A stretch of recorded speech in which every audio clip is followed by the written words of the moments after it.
zjawisk oferujących nam możliwość podróżowania. Wyobraźmy sobie kosmiczne bramy, które mogą wpuszczać i wyrzucać obiekty, albo przenosić je do innego punktu czasoprzestrzeni.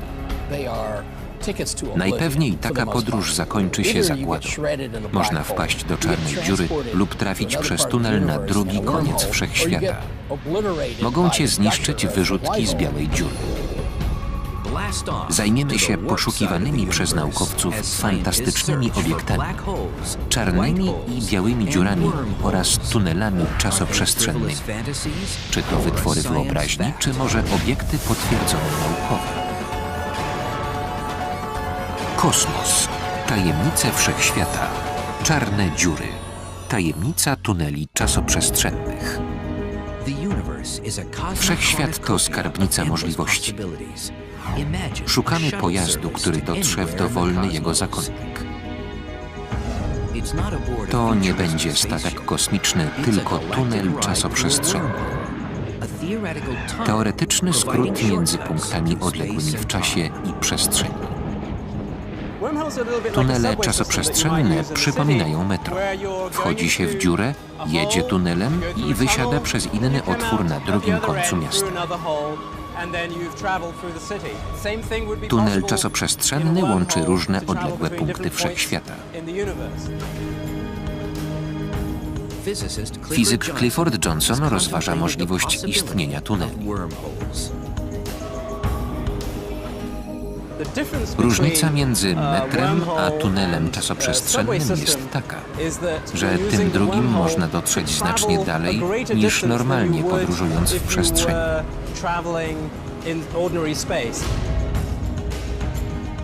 Teoretycznie tunel powinien mieć wlot i wylot, położone w różnych miejscach wszechświata.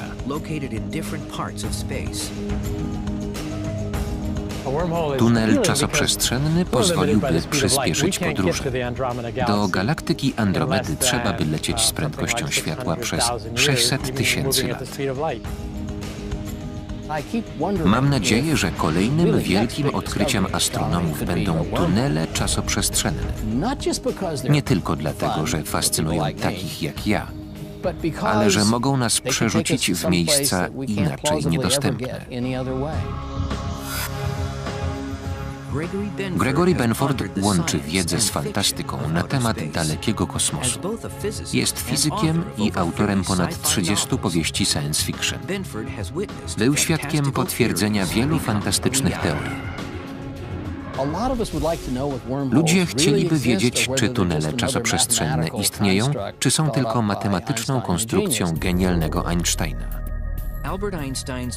Ogólna teoria względności Einsteina dopuszcza istnienie tuneli. W 1935 roku Einstein i jego asystent Nathan Rosen opisali matematycznie model połączenia międzygalaktycznego, nazwanego mostem Einsteina-Rosena. Tunel czasoprzestrzenny jest rozwiązaniem równań ogólnej teorii względności. To hipotetyczny łącznik różnych punktów w czasoprzestrzeni. Pojawił się wśród rozwiązań opisujących czarne dziury. To masywne obiekty tak silnie oddziałujące grawitacyjnie na otoczenie, że gdy ciała za bardzo się do nich zbliżą, nie zdołają się już oderwać.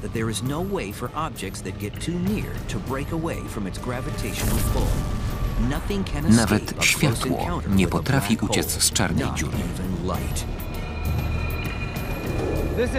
Ten basen z odpływem jest prostym modelem czarnej dziury. Mamy tu niszę, która stanowi horyzont zdarzeń. Woda wpada tak samo jak gaz do czarnej dziury.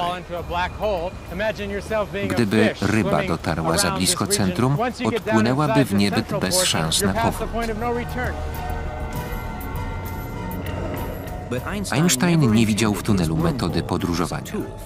Obiekt rodził się w pewnej chwili. Otwierał się na krótko i zaciskał.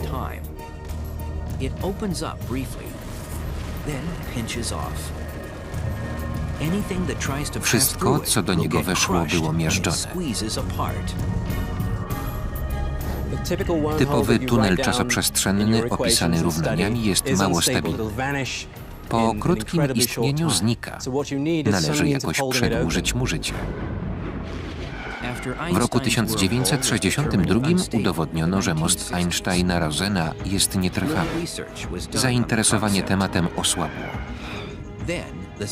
W 1997 roku na podstawie powieści astronoma Carla Sagana powstał film Kontakt, w którym tunele czasoprzestrzenne służyły do podróży kosmicznych.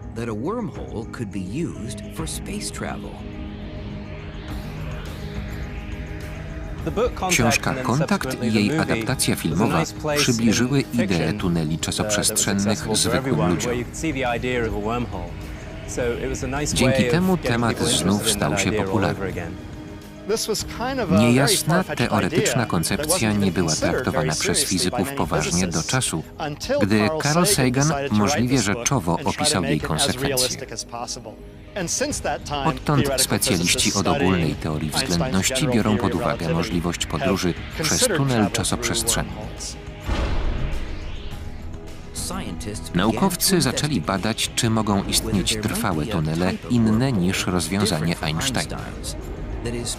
Ale coś musiałoby je chronić przed zaciśnięciem.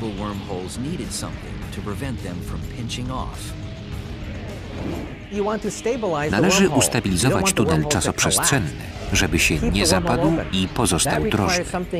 Potrzebne jest coś egzotycznego, nowego. Materia o ujemnej masie. Nic takiego nie zaobserwowano. Działałaby antygrawitacyjnie, odpychając inne masy. Jeśli kiedyś zaobserwujemy takie cząstki, będzie można nimi stabilizować tunele czasoprzestrzenne. Idea podróży przez tunele oczarowała miłośników science fiction i rozbudziła zainteresowanie naukowców tą kwestią. Idea drożnego tunelu czasoprzestrzennego wzbudziła sensację. Może kiedyś będzie fizycznie możliwy szybki transport do innej galaktyki. Tunel czasoprzestrzenny bywa nazywany wormhole, czyli kanał robaka. Gdy stworzenie chce się przedostać przez jabłko, wygryzie drogę przez miąższ i dotrze do celu krótszą trasą niż po powierzchni. Ale inaczej niż robak, my nie wiemy, jakie niebezpieczeństwa czekają nas w środku tunelu albo u wylotu.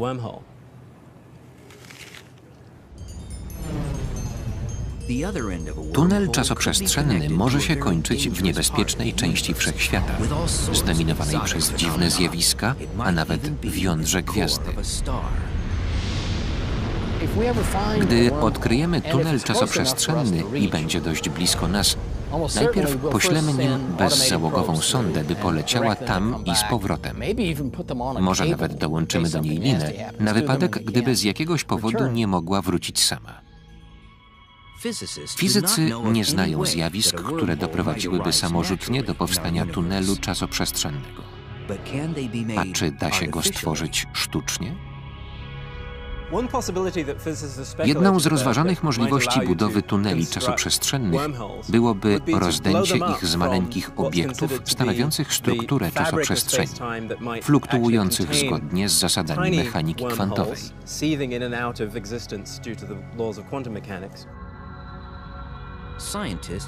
Naukowcy chcą formować drożne tunele czasoprzestrzenne z tak zwanej piany kwantowej, wszechobecnej struktury subatomowej, której bańki są miliardy lub biliony razy mniejsze niż jądra atomów.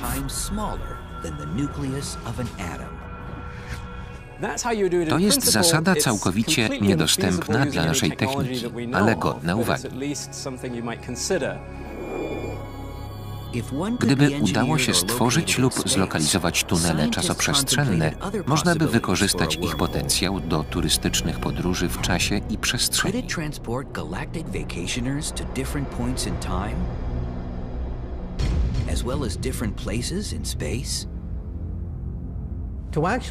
Wehikuł czasu albo tunel czasoprzestrzenny, który doprowadziłby nas do innej galaktyki, mogłaby zbudować tylko cywilizacja starsza od naszej o miliony lat.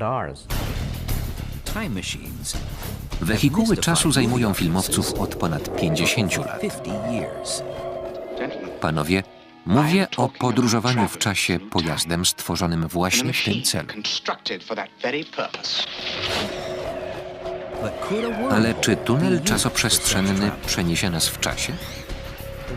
Przebywając parę kroków w tunelu czasoprzestrzennym, można się przenieść do innej galaktyki lub przemieścić w czasie.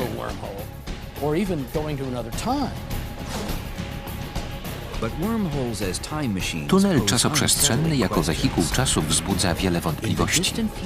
Czy Ziemianie będą kiedyś mogli przenieść się w przeszłość, a nawet zmienić bieg historii?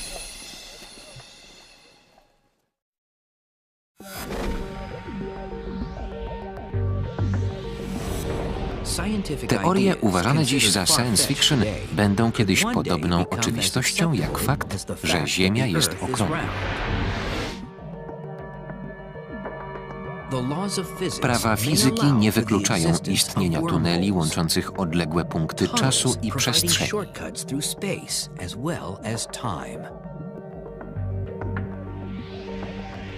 Czy ta sieć kosmicznych przejść da się wykorzystać do podróży w czasie?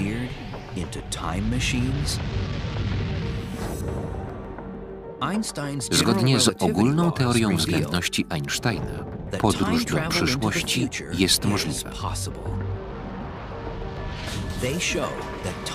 Czas dla różnych obiektów płynie różnie, zależnie od ich położenia i prędkości. Ciała o prędkości bliskiej prędkości światła starzeją się wolniej niż te nieruchome. Ciała w zasięgu wielkiej masy odczuwają wolniejszy upływ czasu niż te od niej oddalone. Zegary idą w różnym tempie zależnie od intensywności pola grawitacyjnego. W silniejszym czas płynie wolniej niż w miejscach, gdzie nie odczuwa się grawitacji. Na Ziemi zegary chodzą nieco wolniej niż na orbicie.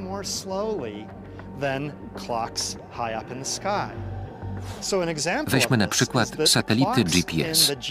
Ich zegary chodzą szybciej niż ziemskie, ponieważ działa na nie słabsza grawitacja. Naukowcy i technicy projektujący takie systemy muszą uwzględnić tę różnicę. Gdyby nie dokonali stosownych korekt, nawigacja przestałaby działać i prowadziłaby nas w niewłaściwym kierunku.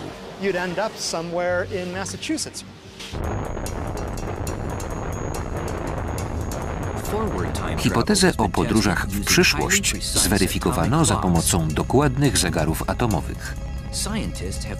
Naukowcy umieścili jeden na Ziemi, a drugi w rakiecie, która poleciała w kosmos.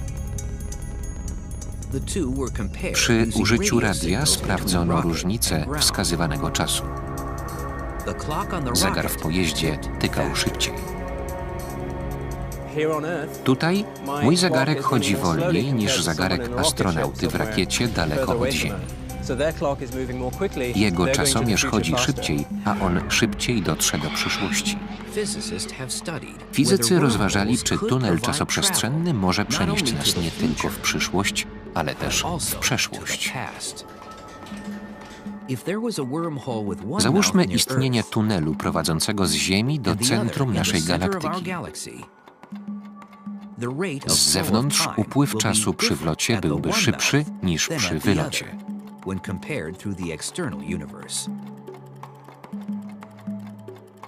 Patrząc przez tunel, mielibyśmy wrażenie, że czas płynie wszędzie tak samo.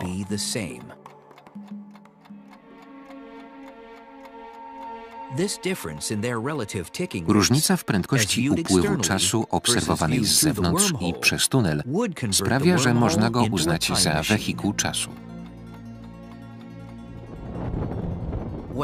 Wchodząc do takiego tunelu, można wyjść setki, a nawet tysiące lat wcześniej.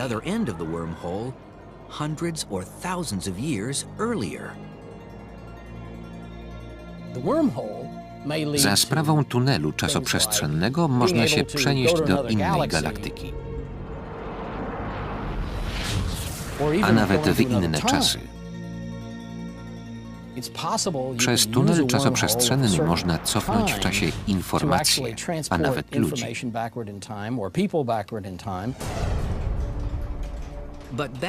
Powrót do przeszłości prowadzi do niepokojących paradoksów. Czy można cofnąć się w czasie i zmienić historię?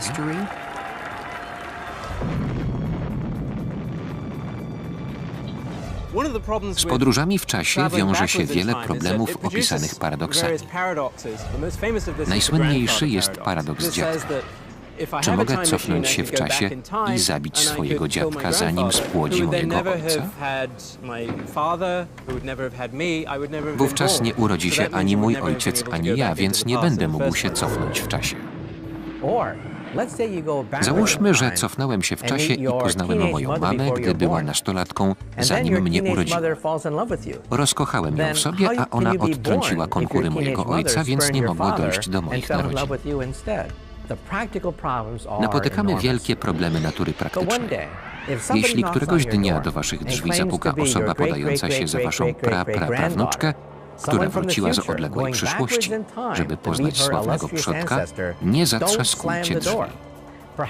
Może nasi potomkowie będą podróżować w czasie i kiedyś nas odwiedzą.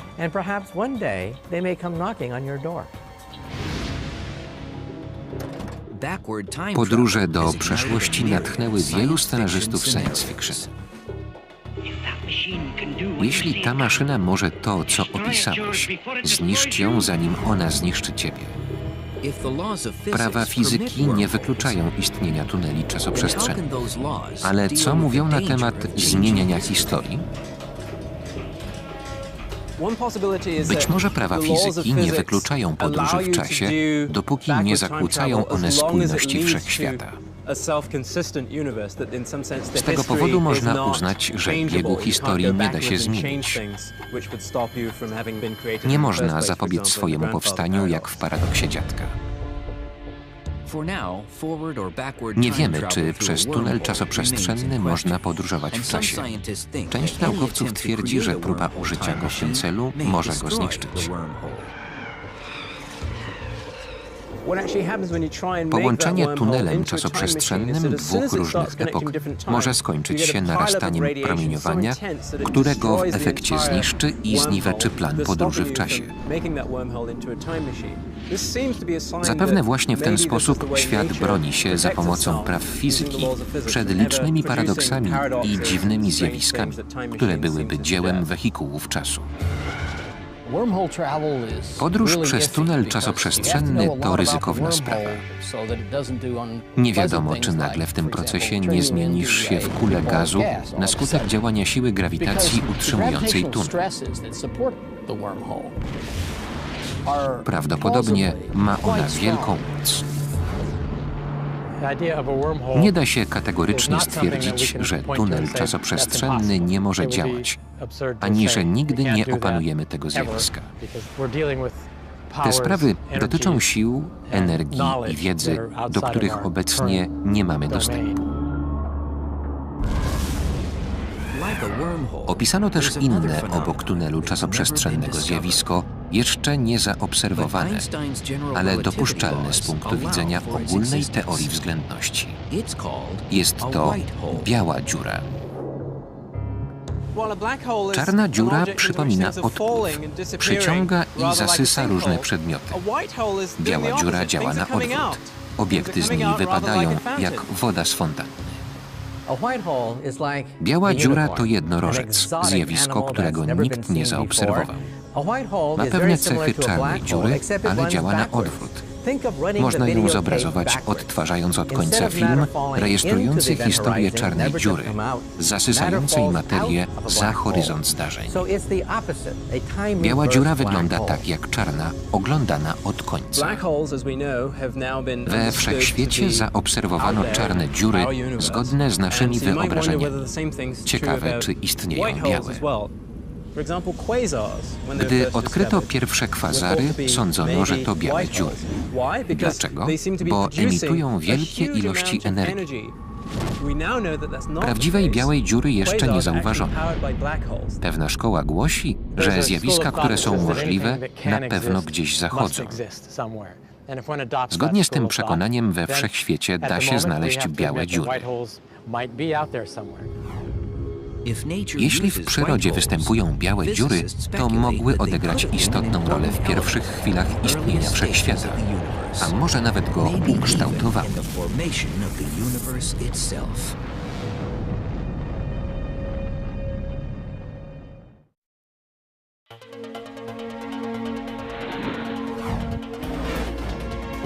Pewne tajemnice wszechświata mogą rzeczywiście okazać się czarno-białe.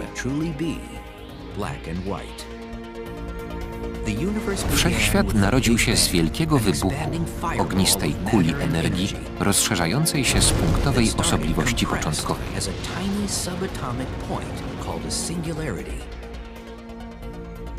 Osobliwość to miejsce o gigantycznej grawitacji. Z wybuchu powstał cały wszechświat, przestrzeń, czas i wypełniająca je materia oraz energia. Białe dziury są nieco podobne do osobliwości początkowej. Powstały jako teoretyczny model w einsteinowskiej teorii grawitacji. Są odwrotnością czarnych dziur. Z osobliwości wydostaje się materia. Niektórzy naukowcy przypuszczają, że z takiego ciała mógł narodzić się wszechświat. Jedna z hipotez o narodzinach wszechświata zakłada, że początkowa osobliwość stała się wielką białą dziurą. Zwolennicy tej koncepcji twierdzą, że następstwem było powstanie wszechświata za sprawą wielkiego wybuchu. Biała dziura emituje materię zamiast ją pochłaniać. Czyż wielki wybuch nie był czymś podobnym? Kropką kwantową rozszerzającą się i wyrzucającą materię. Być może historia naszego świata to historia białej dziury. Sonda kosmiczna WMAP agencji NASA mierzy promieniowanie reliktowe powstałe we wczesnym stadium rozwoju wszechświata. Badacze tych fal potwierdzili, że tuż po wielkim wybuchu nastąpiło szybkie i gwałtowne rozdęcie wszechświata, poprzedzające jego regularne rozszerzanie. Niektórzy zastanawiają się, czy przyczyną gwałtownego wzrostu nie była biała dziura. Dane z satelitów, takich jak WMAP, są spójne z teorią wieloświatów. Wieloświat składa się z wielu wszechświatów unoszących się niczym bąbelki piany na wodzie. Powstają ciągle nowe, łączą się, pękają i dzielą. Innymi słowy, wielkie wybuchy mogą być powszechne. Rozpoczyna je gwałtowne rozszerzanie się białej dziury, z której powstaje nowy wszechświat.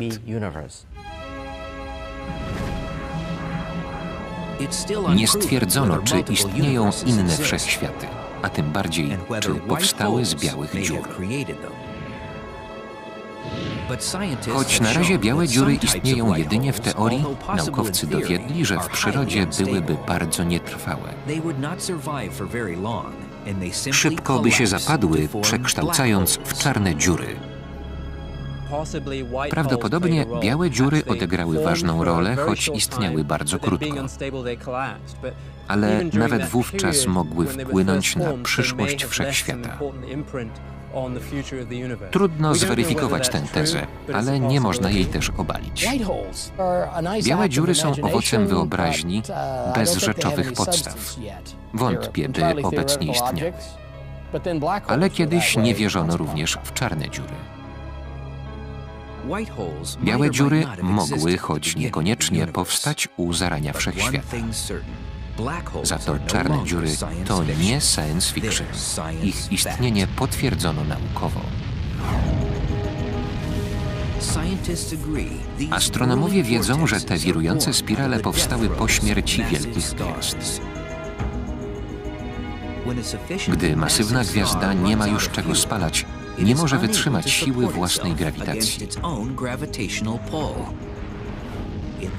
Wnętrze się zapada, tworząc czarną dziurę. Czarne dziury komplikują ewolucję wszechświata. Przyciągają materię i wyrzucają ją. Zmieniają otoczenie, nawet części galaktyk.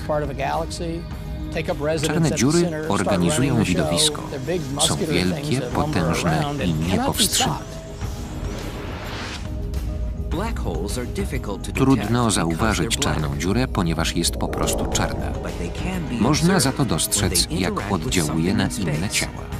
Na przykład zaobserwować gaz, który wpada w dziurę, ogrzewa się i emituje promienie X. Dawniej sądzono, że czarne dziury to wymysł wyobraźni. Fizycy śmiali się do rozpuku, gdy ktoś o nich wspomniał. Ale do dziś wykonano już setki, a nawet tysiące wspaniałych zdjęć czarnych dziur. Istnieją przynajmniej dwa rodzaje czarnych dziur. Te wielkości gwiazdowej mają masę od 3 do 30 mas Słońca. W naszej drodze mlecznej jest ich 100 milionów, podobnie w innych galaktykach. Supermasywne czarne dziury mają masę milionów albo miliardów słońc.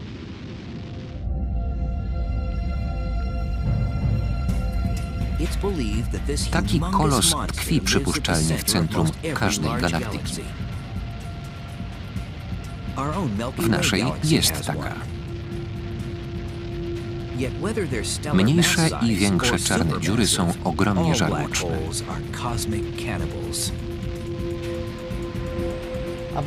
Czarna dziura przypomina ruchome piaski, w które wiele wpada, a nic nie wychodzi. Podróż do czarnej dziury byłaby niezwykła, nawet psychodeliczna. Przypominałaby sport ekstremalny. Podczas zbliżania się do czarnej dziury jej grawitacja rozciągnęłaby ciało. Siła działająca na głowę byłaby inna niż ciągnąca za nogi. Rozciągnięto by mnie w nieskończoność. W końcu atomy mojego ciała by się rozpadły.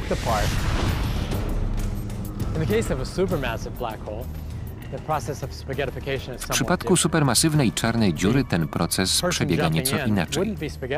Ciało rozciągnęłoby się dopiero po przekroczeniu horyzontu zdarzeń. Wynika to z działania siły pływowej, która dopiero w pobliżu osobliwości staje się ogromna. Dzięki temu badacz wpadający w taką czarną dziurę miałby kilka chwil na badanie i podziwianie, zanim by go wessał.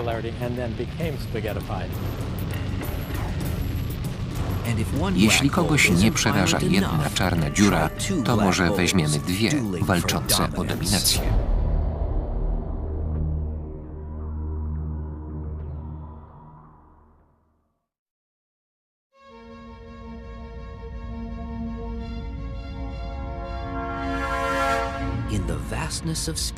W bezkresnym wszechświecie czarne dziury czasem łączą się w pary.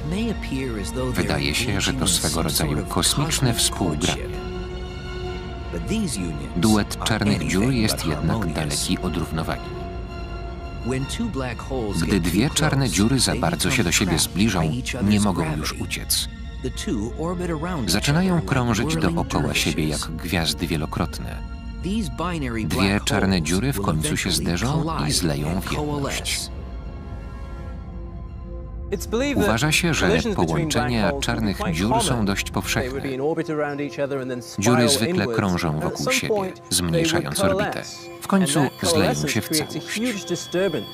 Reakcja prowadzi do znacznych zakrzywień czasoprzestrzeni.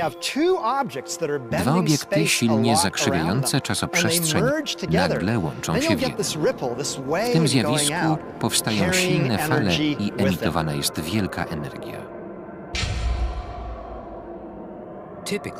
Zwykle podczas kolizji czarnych dziur emitowane są wibracje zwane falami grawitacyjnymi, które rozchodzą się po siatce czasoprzestrzeni. Drgania te przypominają fale powstałe przy wrzuceniu kamienia do jeziora. Równowaga powierzchni została zakłócona, więc fale roznoszą drgania do odległych punktów zbiornika. Kiedyś nie można było obserwować zderzeń dwóch czarnych dziur. Obecnie naukowcy dysponują detektorami fal grawitacyjnych. Jeśli je wykryją, mogą zarejestrować zderzenie czarnych dziur.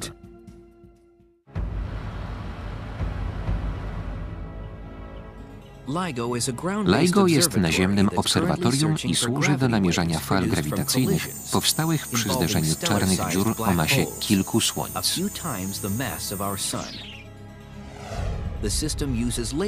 System używa laserów do mierzenia odchyleń luster zawieszonych na przewodach pod ramą urządzenia. Gdy dwie czarne dziury się zderzają, emitują wibracje zakrzywiające czasoprzestrzeń. Kiedy fale docierają do detektora, odrobinę zmieniają odległość między czujnikami. Mierniki badają odległość między nimi i w ten sposób rejestrują nadejście fali grawitacyjnej.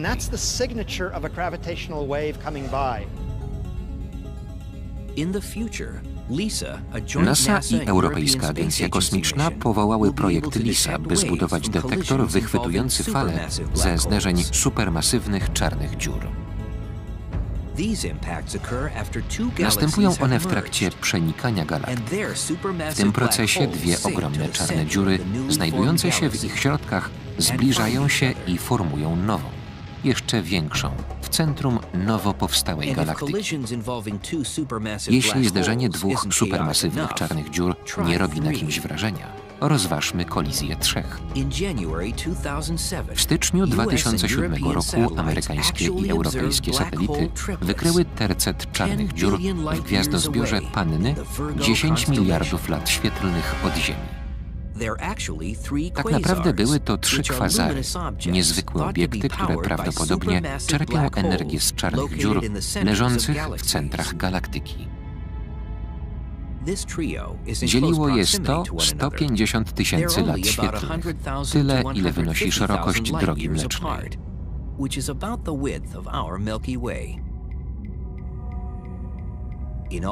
Prawdopodobnie trójka gwałtownie złączy się w jedno ciało.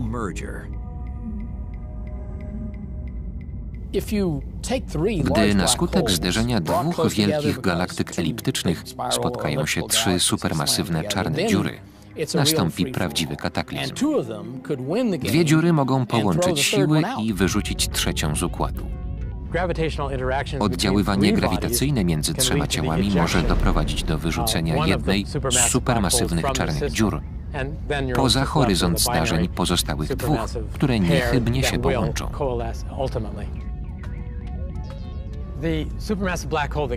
Supermasywna czarna dziura zostanie wystrzelona ze znaczną prędkością, więc nie może pociągnąć za sobą gwiazd. Zacznie działać samodzielnie i tworzyć nowy układ. Współczesna nauka zgłębia tajemnicę czarnych dziur. Wiele pozostaje jeszcze poza jej zasięgiem. Najtrudniejsze pytanie o naturę czarnych dziur brzmi: co leży po drugiej stronie? Co się stanie po wrzuceniu encyklopedii do środka? Czy wszystkie informacje znikną? Tego nie wiemy. Zgodnie z ogólną teorią względności Einsteina z czarnych dziur nie może nic wylecieć. Tymczasem małe czarne dziury podlegają zarówno prawom jego teorii, jak i mechanice kwantowej. Prawa tej drugiej sprawdzają się w świecie małych cząstek, protonów, neutronów i elektronów. Ogólna teoria względności dotyczy świata wielkich mas, planet, gwiazd i galaktyk, gdzie największy wpływ ma grawitacja. Zgodnie z mechaniką kwantową czarna dziura nie jest obiektem pasywnym, który pochłania inne, nie wypuszczając niczego. Może promieniować.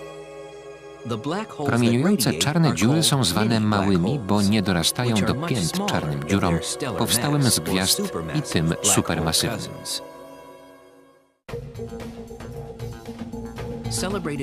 Słynny fizyk Stephen Hawking stwierdził, że małe czarne dziury muszą wysyłać fale.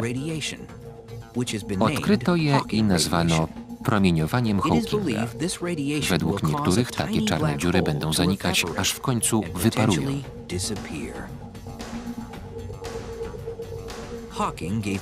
Hawking dowiódł matematycznie, że w procesie powstania i zanikania małej czarnej dziury informacji o obiektach, które w nią wpadły, nie da się odtworzyć. To śmiałe twierdzenie wywołało burzę wśród naukowców, ponieważ prawa fizyki kwantowej głoszą, że informacji nie da się całkowicie zniszczyć. Naukowcy podzielili się na dwa obozy. Pierwszy akceptuje twierdzenia Hawkinga, a drugi uważa, że wymagają uściślenia. Zgodnie z teorią strun informacja nie znika, tylko pojawia się w trudno uchwytny sposób. Dotąd nie wiadomo, co się dzieje z informacją, która wpada do czarnej dziury. Pochłaniane obiekty mają skład chemiczny, kolor, temperaturę i inne cechy. Nie wiemy, co się dzieje z tymi informacjami.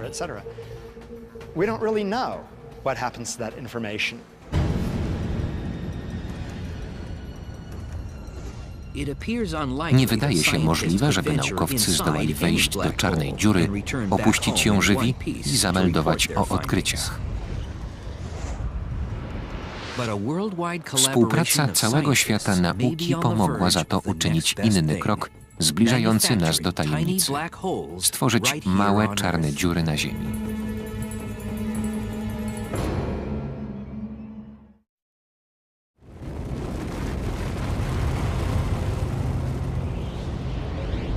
Współcześni naukowcy przekraczają kolejne granice w badaniu kosmosu. Kogo nie przerażają naturalne czarne dziury, niech odwiedzi fabrykę syntetycznych. W europejskim laboratorium CERN zbudowano wielki zderzacz hadronów, największy i najbardziej złożony przyrząd naukowy świata.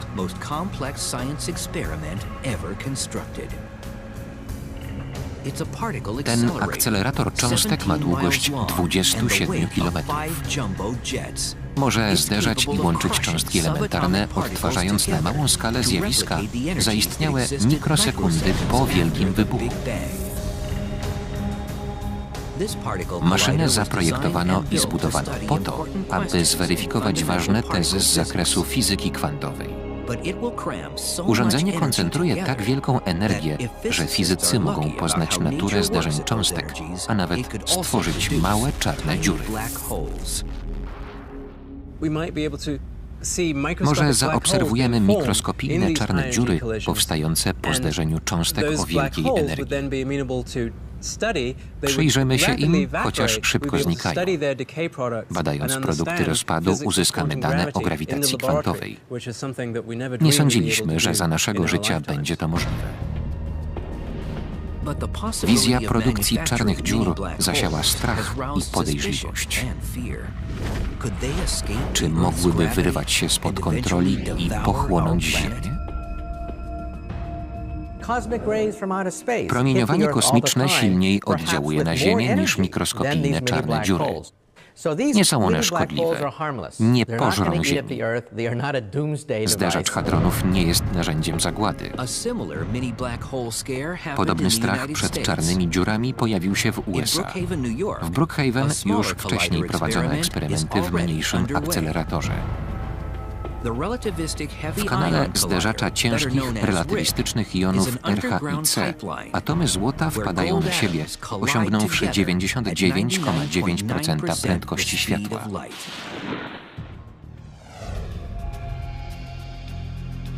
Po rozpoczęciu doświadczeń w 2000 roku rozeszły się wieści, że w czołowych zderzeniach powstają czarne dziury. Nasza ekipa jest odpowiedzialna. Postanowiła uspokoić panikarzy. Powołała zespół, by przyjrzał się sprawie.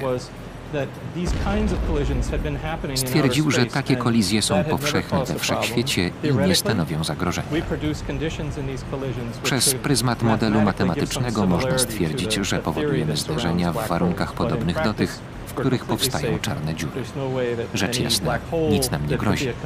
W RHIC nie można stworzyć czarnej dziury, która nas zniszczy. RHIC nie zdoła wykreować żadnej czarnej dziury. Nie ma tu dość materii, by powstała osobliwość. Choć RHIC nie może stworzyć nawet małych czarnych dziur, naukowcy badający produkty zderzenia mogą dowiedzieć się czegoś o pierwszych mikrosekundach istnienia wszechświata.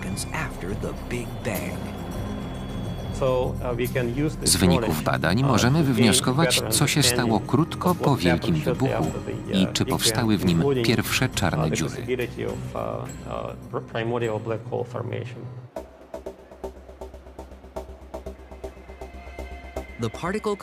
W eksperymentach ze zderzaniem cząstek prowadzonych w USA i w Szwajcarii nie powstaną czarne dziury zagrażające życiu.